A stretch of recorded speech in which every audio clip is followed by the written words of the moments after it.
پہلے تو میں نے مسلمانوں کے اخلاق سنے تھے، اب تو میں نے دیکھ بھی لیے، پر یہ بتا جب 12,000 آیا تھا جان کیوں نہیں چھڑائی؟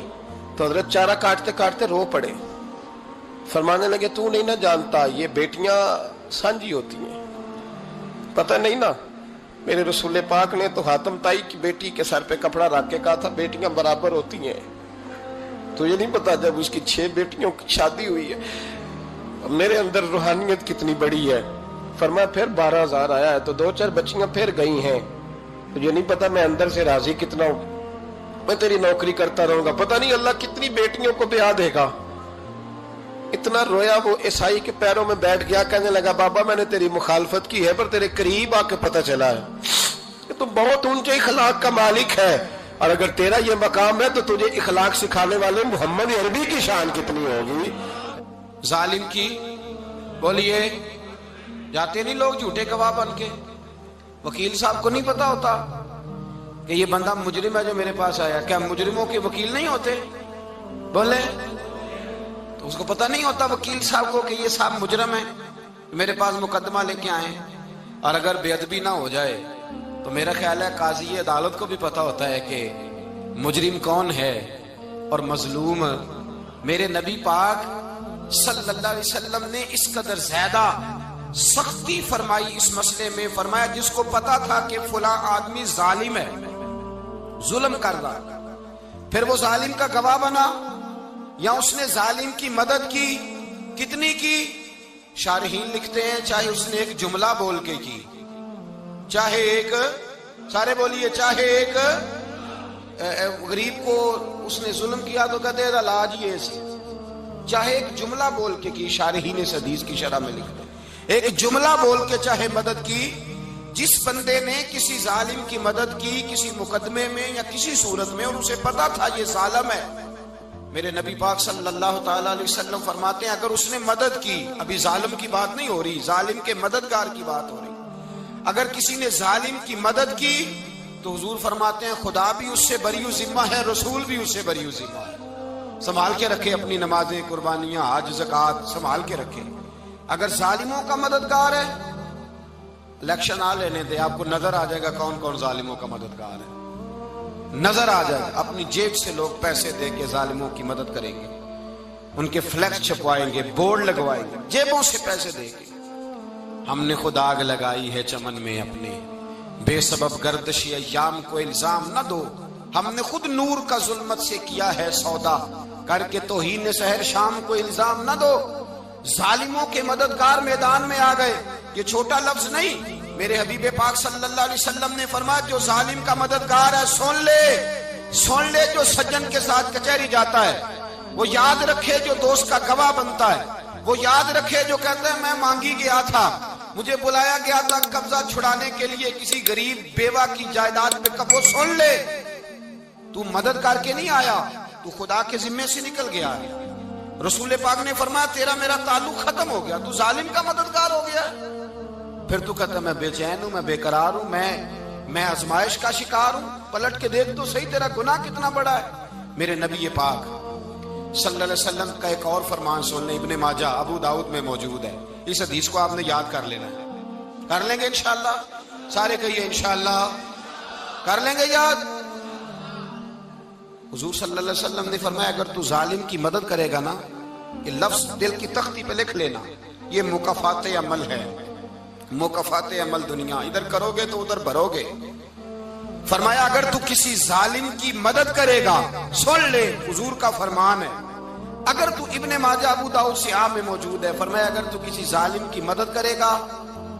تو رب تعالیٰ مرنے سے پہلے پہلے تیرے اوپر بھی ظالم کو مسلط کر دے گا، تیرے اوپر بھی ایک دفعہ ظلم ضرور ہوگا اگر تو ظالم کی، وہ کسی صورت میں بھی ہو سکتا ہے، کسی صورت میں بھی تیرا بیٹا ہی اٹھ کے ظلم کر دے گا، تو الجھ جائے گا، کسی نہ کسی جگہ تیرے لیے تباہی کا سامان ہوگا، تیرے اوپر ظلم ہوگا، اس لیے کہ تو ظالموں کا مددگار ہے۔ چاہیے یہ تھا کہ تو مظلوم کی مدد کرتا، انسانی ایمانی یقین کا فریضہ سر انجام دیتا، تو ظالموں کا مددگار ہو گیا۔ ٹٹول کے دیکھ لیں، رزلٹ نکال کے دیکھ لیں، ہمارے زمانے میں ظالموں کے مددگار زیادہ ہیں، اتنی لمبی زبانیں نکال کے ظالموں کی مدد کرتے ہیں، بڑے بڑے کالم نویس اللہ نے انہیں قدرت دی لکھنے کی، تو اپنا قلم ظالموں کی مدد میں خرچ کرتے ہیں۔ وہ لوگ جن کو اللہ تبارک و تعالیٰ نے قدرت دی، ہمت دی، طاقت دی، کچھ لوگ ان کے حلقہ احباب میں، وہ اپنے لوگوں کو استعمال کر کے ظالموں کی مدد کرتے ہیں، ظالموں کی مدد کرتے ہیں۔ میرے نبی کریم سید عالم نور مجسم صلی اللہ علیہ وسلم نے فرمایا، اگر تو نے ظالم کی مدد کی تو جب تک تو توبہ نہیں کرے گا رب تجھ سے ناراض ہی رہے گا۔ اللہ تجھ سے، او بھائی جس سے رب بھی ناراض ہو گیا، نہ کھانا نہ پینا نہ سونا نہ جاگنا نہ نیند، پھر تیری ہر چیز تیرے لیے آزمائش ہو جائے گی، پھر تیرا سایہ بھی تیرے لیے خوف کا سامان بنے گا، پھر زندگی جیتی جاگتی لاش بن جائے گی، تو اپنے کندھوں پر اپنی میت اٹھائے پھرے گا جب تو ظالم کا مددگار ہوگا۔ اور نبی پاک صلی اللہ علیہ وسلم نے فرمایا ظالموں کا مددگار بھی ظالم ہوتا ہے، ظالموں کا مددگار بھی، سارے بولے ظالموں کا مددگار بھی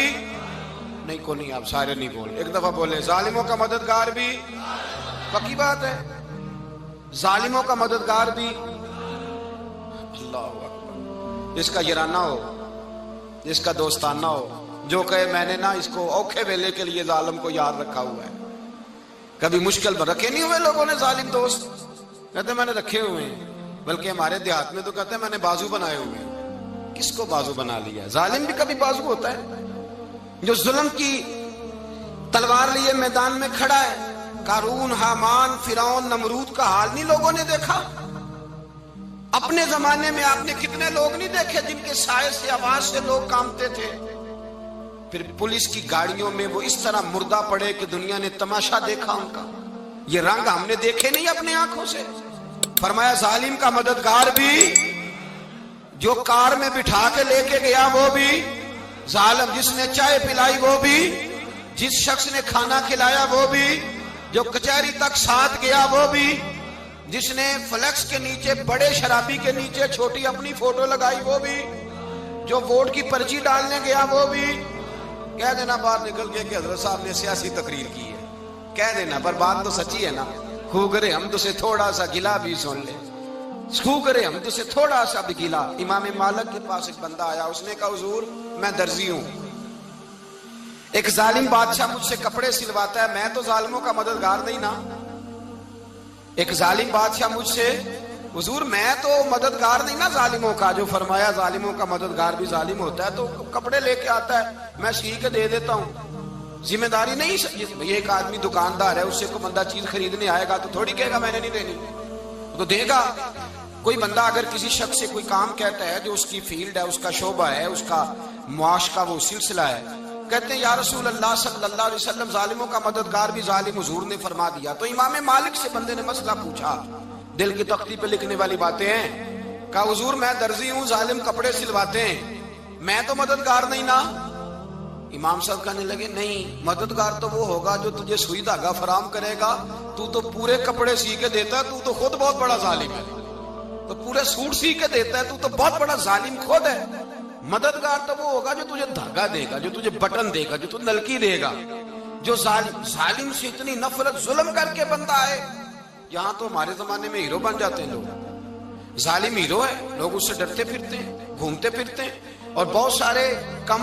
مزاج لوگ اس کے پیچھے ہاتھ باندھ کے پھرتے ہیں۔ ظالموں کی مدد کرنا، ظالموں کے ساتھ رہنا، یہ ظلم ہے، ظلم، یہ زیادتی ہے۔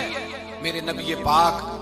صلی اللہ تعالی علیہ وآلہ وسلم نے ارشاد فرمایا، یاد رکھو رب فرماتا ہے میں مظلوم کی مدد ضرور کروں گا، چاہے جلدی کروں چاہے دیر سے کروں، میں مظلوم کی مدد۔ اور حضور صلی اللہ علیہ وسلم نے فرمایا ہے، حضرت معاذ بن جبل کہتے ہیں حضور نے مجھے یمن کا گورنر بنایا، جب میں جانے لگا نا تو حضور نے بڑی نصیحتیں کی، بخاری میں موجود ہے، فرماتے ہیں جب میں پلٹنے لگا تو میرے رسول نے فرمایا معاذ ایک منٹ ٹھہر جا، ایک بات میری یاد رکھنا، اس کو نہ بھولنا۔ کہا حضور کیا؟ فرمایا دیکھنا کسی پہ ظلم نہ کر بیٹھنا، کہیں تجھ سے زیادتی نہ ہو جائے۔ محبوبہ پھر حضور نے فرمایا سن میرے معاذ، میں تجھے گورنر بنا رہا ہوں، زیادتی نہ کر بیٹھنا۔ یا رسول اللہ صلی اللہ علیہ وسلم کیا ہوتا ہے؟ تو میرے کریم نے فرمایا جب مظلوم دعا کے لیے ہاتھ اٹھاتا ہے تو عرش کا مالک کہتا ہے فرشتوں پیچھے ہٹ جاؤ، عرش کا مالک کہتا ہے فرشتوں پیچھے ہٹ جاؤ۔